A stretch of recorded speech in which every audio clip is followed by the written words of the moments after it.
Hello everyone, Dr. Dan with Access Analog. In this video we're going to go through my absolute favorite feature with version 7 of the plugin, which is analog summing.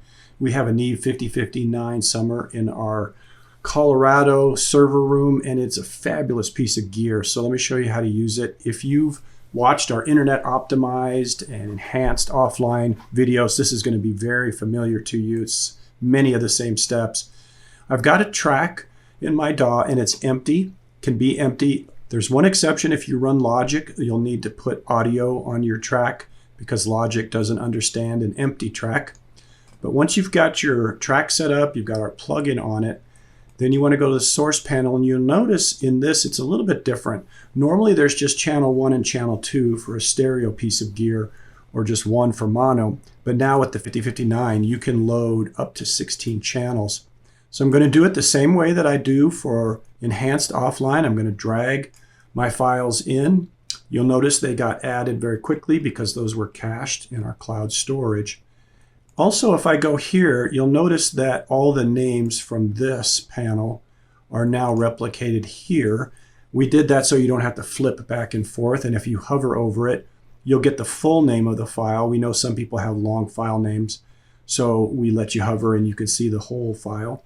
There's a couple things to note. If it's a stereo file, you're going to have robotic linking for gain, and the pan knobs are going to be preset: left channel hard left, right channel hard right. If it's a mono track, you're going to have pan in the middle, and of course there's no robotic linking.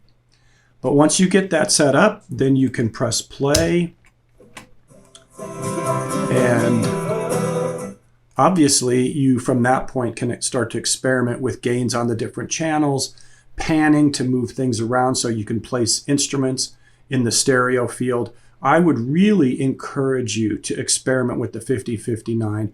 At first, I was a bit intimidated by it, but it's pretty hard to mess it up. You can actually drive it pretty hard.